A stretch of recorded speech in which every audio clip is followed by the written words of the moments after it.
두 다리를 못 쓰는 한 여성이 있었어요.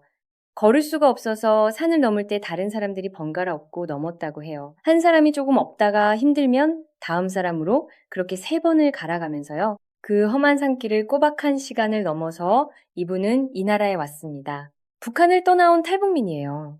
성한 사람도 넘기 힘든 그 길을 다리가 불편한 여성이 남의 등에 업혀서 넘어온 거예요. 그런데 이분이 한국에 와서 받은 가장 큰 충격이 뭐였는지 아세요? 무슨 대단한 건물도 아니고 엄청난 기술도 아니었어요. 여러분이 매일 아무렇지도 않게 하고 계시는 바로 그거였습니다. 여러분한테는 너무 당연해서 생각조차 안 해보는 것들이 이분한테는 꿈에서조차 상상해 본 적 없는 일이었거든요. 오늘은 이 여성분이 한국에 도착한 첫날부터 겪은 이야기를 차근차근 따라가 보려고 해요. 공항에서의 첫 순간부터 처음 받아본 물건, 처음 가본 병원, 그리고 마지막에 이분을 완전히 무너뜨린 그 한마디까지요. 다 보고 나면 아마 여러분도 오늘 하루가 조금 다르게 보이실 거예요. 미리 살짝 말씀드리면 이분이 지금 아무렇지 않게 하고 있는 일 하나가 이분한테는 기적 같은 일이거든요. 그게 뭔지는 조금 이따 말씀드릴게요. 이야기를 시작하기 전에 한 가지만 짚고 갈게요. 이분은 두 다리가 불편한 장애인이에요. 그리고 북한에서는요, 장애가 있는 사람은 수도인 평양에 아예 살 수가 없다고 해요. 몸이 불편하다는 이유 하나로 살 수 있는 곳이 정해져 있는 거예요. 그러니까 이분한테 어디서 살지 내가 고른다거나 내가 직접 운전을 한다거나 하는 건 애초에 머릿속에 없는 개념이었어요. 그런 삶을 상상해 본 적조차 없는 거죠. 그런 사람이 대한민국에 딱 발을 들였을 때 하나하나가 얼마나 낯설고 얼마나 충격이었을까요? 오늘 그 처음 들을 순서대로 따라가 볼 텐데요. 이게 단순히 신기한 물건 구경이 아니에요. 물건에서 시작해서 사람 목숨을 대하는 방식으로 그리고 마지막엔 자유라는 데까지 갑니다. 그 시작은 인천공항에 내리자마자였어요. 한국에 도착해서 제일 먼저 한 게 뭐냐면 건강검진이었대요. 무슨 병이 있는지 없는지 봐주는 거죠. 우리한테는 그냥 피 몇 번 뽑고 끝나는 일이잖아요. 그런데 여기서 피를 뽑는데 이분 눈에는 그게 너무 많아 보인 거예요. 북한에서는 피를 이렇게 많이 안 뽑거든요. 아주 조금 요만큼만 뽑고 만다고 해요. 근데 여기서는 쭉쭉 뽑으니까 순간 이런 생각이 들었대요. 이거 진짜 피 뽑아서 뭘 하려는 거 아니야? 우리가 들으면 무슨 소린가 싶은데 이분은 그렇게 배우고 자란 거예요. 낯선 나라에 도착한 첫날 산을 넘어오느라 몸도 마음도 지칠 대로 지친 상태에서 그런 무서운 생각부터 든 거죠. 거기다 더 무서웠던 게 있어요. 같이 온 사람 중에 열이 펄펄 나는 아이가 있었는데 병원에서 그 아이 옷을 다 벗기더래요. 열을 내리려고요. 그런데 북한에서는 반대예요. 열이 나면 옷을 더 덮어줘요. 그러니까 이분 눈에는 아픈 아이 옷을 벗기는 그 장면이 얼마나 이상했겠어요. 아, 이거 우리 다 잡으러 온 거 아니야? 이런 생각까지 들었대요. 그런데요, 검진이 다 끝나고 나니까 옷을 주더래요. 그것도 하나 딱 쥐어주는 게 아니라 이만한 가방 하나를 통째로요. 신발부터 시작해서 머리끝까지. 전부 공짜로요. 너무 많이 줘서 그 자리에선 다 보지도 못했대요. 숙소에 가서 가방을 풀어보고 나서야 아, 이게 다 내 거구나 했다는 거예요. 바로 그 순간 무서웠던 생각이 싹 다 부서지더래요. 아, 이 사람들이 나를 어떻게 하려는 게 아니라 나를 위해서 이러는 거구나. 그 피검사도 그 낯선 것들도 전부 나 하나 살리자고 하는 거였구나. 그 첫날의 무서움이라는 게 사실 이분 잘못이 아니에요. 평생을 그렇게 듣고 배우면서 살았으니까요. 어쩌면 이분한테 제일 무서웠던 건 낯선 나라가 아니라 낯선 친절이었을지도 몰라요. 좋은 걸 좋은 거라고 선뜻 믿지 못하게 만드는 것. 그 마음의 벽을 넘는 게 어쩌면 산을 넘는 것만큼이나 힘든 일이었을 거예요. 무섭다는 감정이 고맙다는 감정으로 바뀌는 데까지 가방 하나면 됐던 거예요.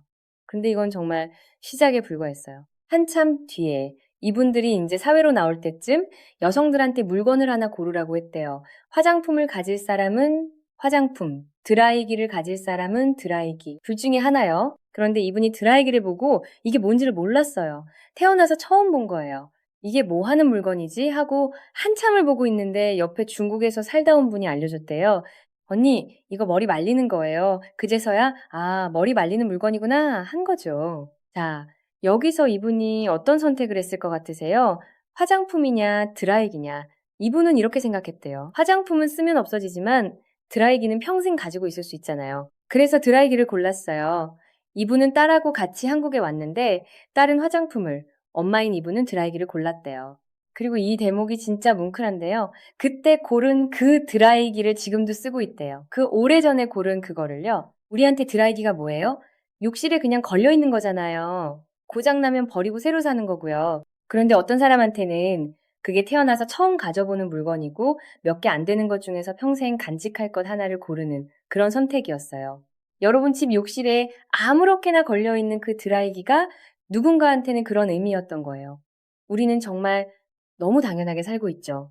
처음은 계속됐어요. 이번엔 음식이에요. 이분이 여기서 처음 먹어본 음식 중에 제일 기억에 남는 게 뭐냐면 카레였대요. 카레요. 우리는 어릴 때부터 급식으로도 먹고 집에서도 흔하게 해 먹는 그 카레.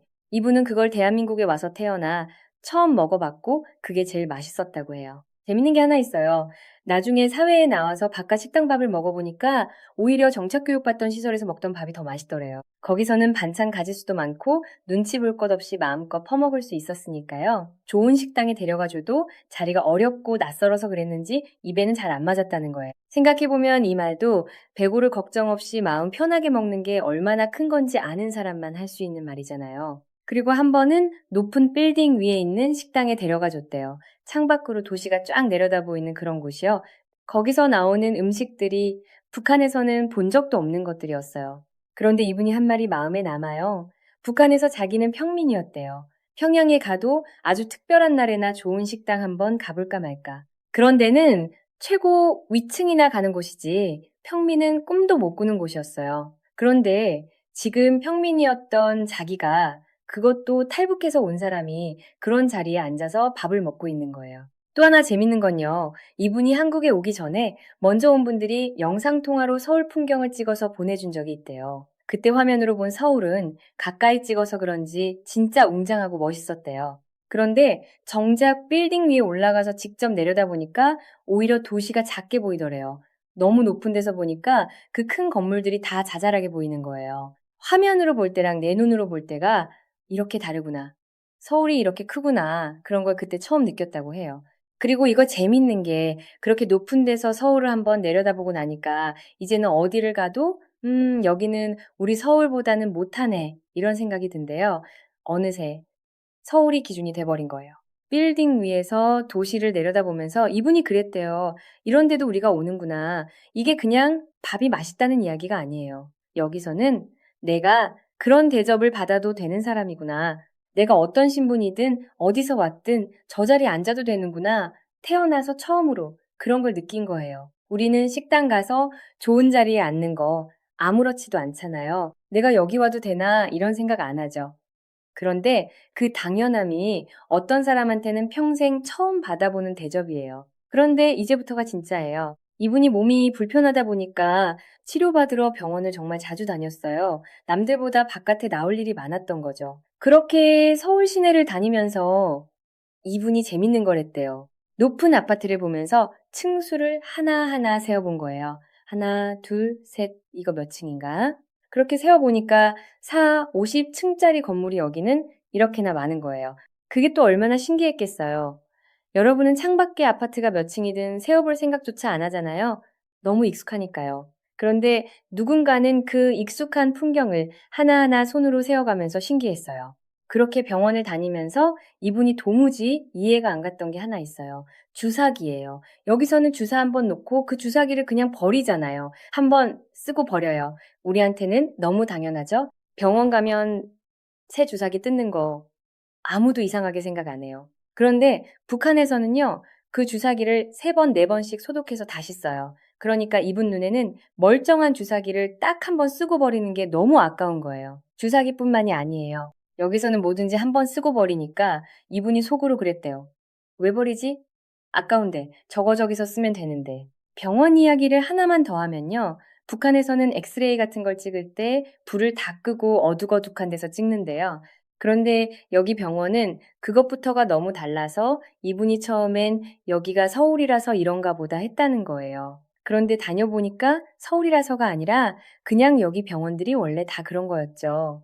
이 아깝다는 말 조금만 곱씹어 보면요. 이게 단순히 아까움의 문제가 아니에요. 한 번 쓰고 버린다는 건 다시 말하면 사람 몸에 들어가는 걸 2번은 쓰지 않겠다는 거예요. 한 사람 한 사람의 몸을 그 정도로 소중하게 다룬다는 뜻이에요. 누구 하나 혹시라도 감염될까 봐 아까운 걸 뻔히 알면서도 그냥 버리는 거예요. 그 아까운 낭비가 사실은 사람 목숨을 대하는 태도였던 거죠. 아플 때 새 주사기 뜯는 거. 여러분은 살면서 한 번도 고민 안 해보셨죠? 그게 당연한 나라에 살고 계신 거예요. 그런데 세상 어딘가에서는 바로 그게 아까워서 도무지 이해가 안 되는 일이기도 해요. 생각해보면 우리가 병원에서 아무렇지 않게 넘기는 그 작은 것들 하나하나가 결국은 여기서는 사람을 이렇게까지 챙긴다는 신호였던 거예요. 여기까지가 물건에 대한 이야기였고 또 사람 목숨을 대하는 태도에 대한 이야기였어요. 그런데 이 다음 이야기는 결이 좀 달라요. 이건 내가 도대체 무엇을 할 수 있는 사람인가? 바로 그 질문에 대한 이야기거든요. 자, 이제 아까 제가 맨 처음에 말씀드린 그 가장 큰 충격, 그 이야기를 할 때가 됐어요. 이분이 사회로 나오기 전에 남자분들이 운전면허를 따는 걸 봤대요. 운전면허 공부를 시키고 기능시험까지 보게 하는 거예요. 그런데 그 수업을 이분은 그냥 나와버렸어요? 안 들었어요? 왜냐면 자기는 당연히 운전은 못하는 사람이라고 생각했거든요. 첫째로 여자고 둘째로 다리를 못 쓰잖아요. 북한에서 여자가 운전을 한다는 건 상상도 못할 일이에요. 거기다 다리까지 불편한데 운전이요? 이분한테 그건 아예 자기 인생에 없는 일이었어요. 그래서 그냥 조용히 방을 나온 거예요. 그런데 선생님이 이분을 찾더래요. 왜 공부 안 하고 계세요? 빨리 운전면허 따야죠. 이분이 그랬대요. 제가 공부해봤자 운전도 못할 건데 뭐하러 배워요? 그랬더니 선생님이 이렇게 말했대요. 한국은 장애인도 다 운전해요. 다리를 못 쓸수록 오히려 더 운전을 배우셔야 돼요. 내 장애가, 내 불편한 다리가 오히려 운전을 배워야 하는 이유가 된다고요?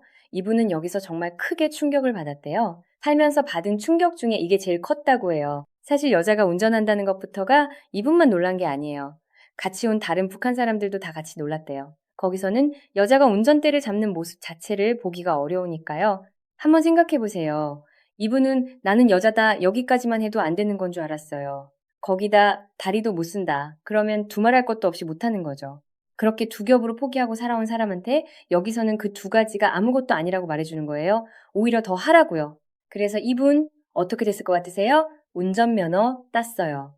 그리고 지금 운전하고 다녀요. 처음 자기 차를 몰고 도로에 나갔을 때 어떤 기분이었냐고 물어보니까 이분이 이렇게 답했어요. 세상의 모든 걸 다 가진 것 같았어요. 두 다리로 걸어본 적이 없는 사람이 자기 손으로 운전대를 잡고 도로를 달리면서 세상 모든 걸 다 가진 것 같았대요. 저는 이 대목에서 이런 생각이 들었어요.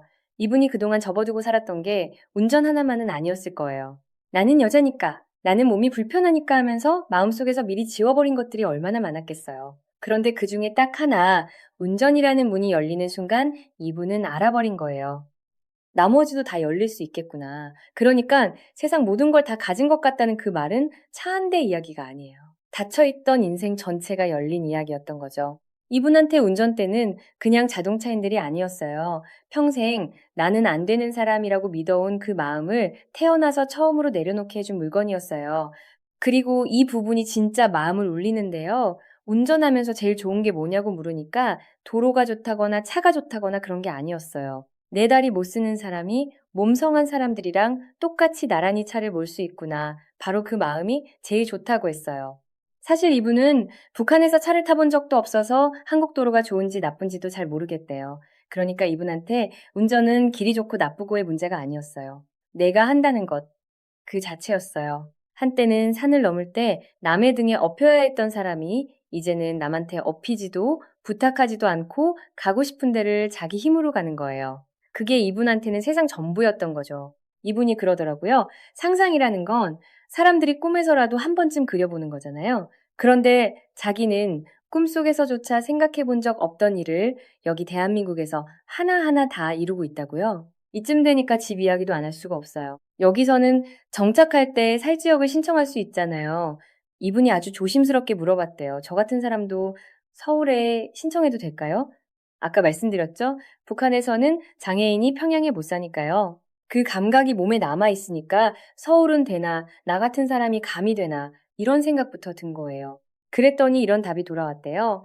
대한민국은요, 본인이 원하면 다 할 수 있어요. 사실 이 한마디가 얼마나 큰지 몰라요. 북한에서는 장애가 있으면 살 곳이 정해져 버리는데 여기서는 몸이 불편한 저도 서울에 살 수 있나요? 라는 질문 자체가 성립하는 나라였던 거예요.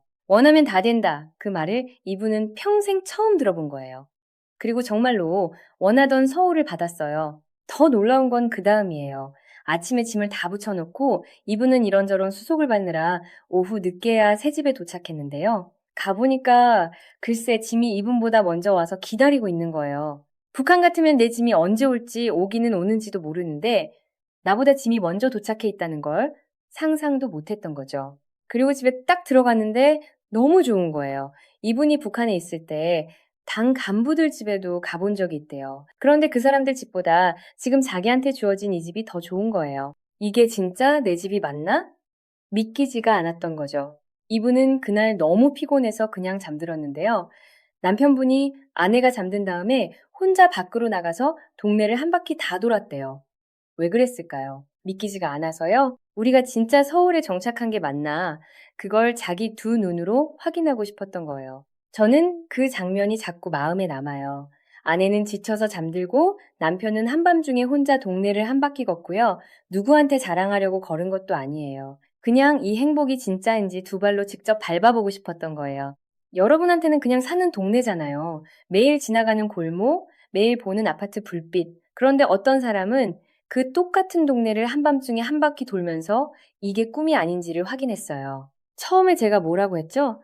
이분이 한국에서 받은 가장 큰 충격이 여러분이 매일 아무렇지도 않게 하는 거라고 했잖아요.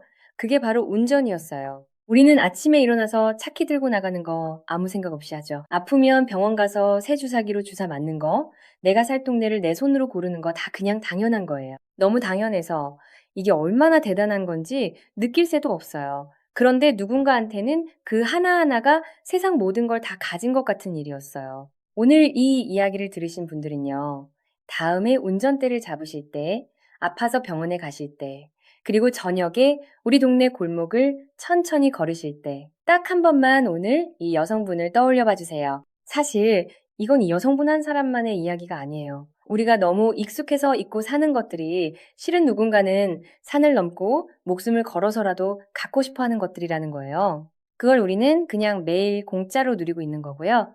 두 다리로 걸어본 적 없는 그분이 자기 손으로 운전대를 잡고 세상을 다 가진 것처럼 웃던 그 순간을요.